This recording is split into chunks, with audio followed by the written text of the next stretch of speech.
Je vous présente aujourd'hui ma collection de petites Seiko 5 vintage que j'ai acheté sur eBay, hein, principalement des Seiko 5 de première génération. Euh, voilà, hein, c'est des petites montres qui restent très abordables aujourd'hui. C'est un bon moyen de rentrer dans le monde du vintage à moindre coût, sans prendre trop de risques, étant donné le risque toujours que représente le monde du vintage, hein. Ici, on a une Seiko Sportsmatic Deluxe qui date de 64 ou 65, je sais plus trop. Euh, Ici, on a une autre Seiko 5. Ici, c'est une DX, donc qui est la version Deluxe aussi. Donc les deux modèles que je vous ai montrés là, qui sont des Deluxe, c'est des modèles qui sont avec un stop seconde, hein. On peut les régler précisément, alors que les deux autres modèles que j'ai, c'est des Seiko 5 plus basiques. Celle-ci, on peut voir qu'elle a le jour de la semaine en kanji, alors qu'on peut trouver les deux variantes, hein, avec des kanji ou avec le jour de la semaine en anglais. Voilà, ça donne une petite touche exotique en plus d'avoir le kanji qui est pas désagréable, hein.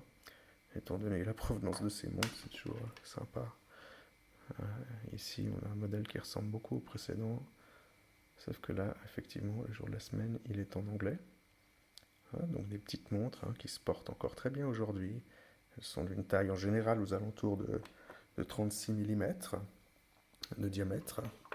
Et l'avantage, c'est que c'est quand même des mouvements qui sont toujours très robustes, hein. Ici, on a quand même des montres qui ont entre 50 et 60 ans et qui tournent encore très bien, hein.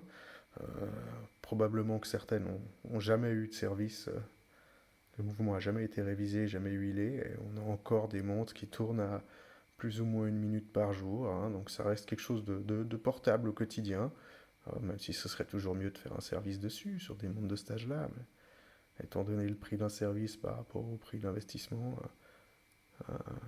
au niveau de l'achat, c'est vrai qu'il n'y a pas beaucoup de monde qui fait des services sur ce genre de petites montres. Voilà, elles sont très sympas, hein, si on peut les décrire. C'est toujours des montres qui ont des très beaux cadrans, hein, qui vieillissent très bien, hein.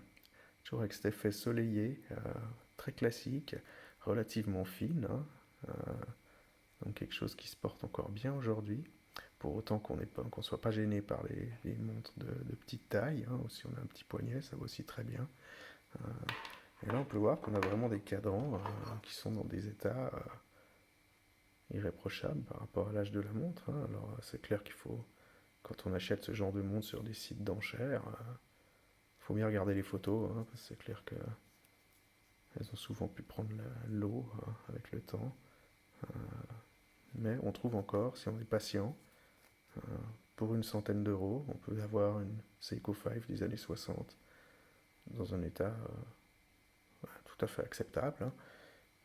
Voilà, c'est une série de montres qui est sortie dans les années 60, comme je le disais, qui avait pour le but quand même d'être le plus abordable possible, et qui avait plusieurs caractéristiques, hein. Il y a des débats sur les caractéristiques, mais en tout cas, parmi ces caractéristiques-là, il y avait l'étanchéité, la résistance au choc, le fait qu'elle devait avoir la date et le jour de la semaine.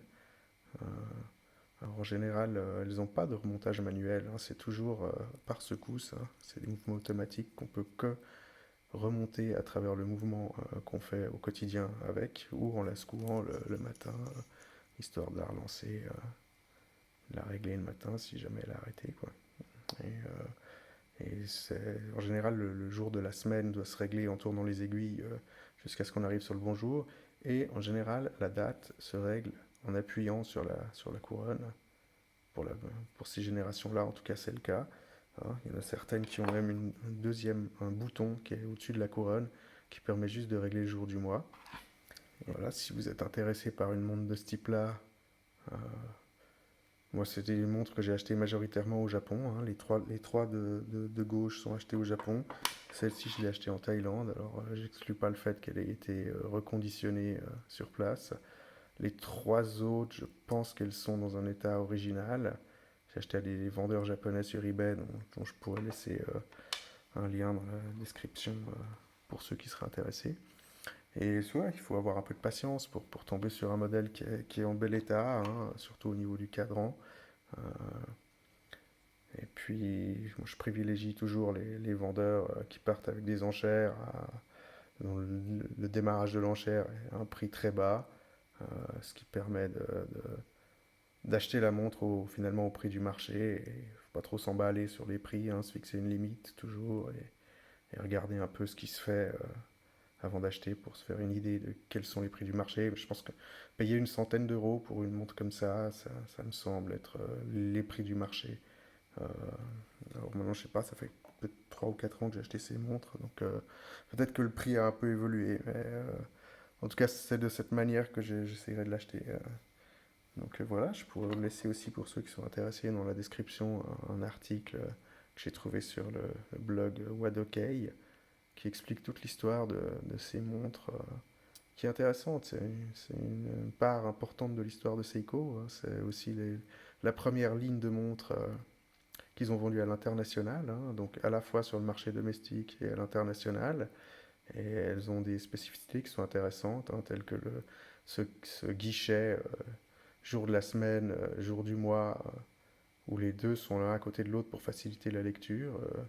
Ce qui apparemment était une première à l'époque, donc sur une montre qui était prévue quand même pour être très abordable sur le marché. Donc voilà, des petites montres très intéressantes et un petit parfum de vintage pour pas trop cher. Voilà.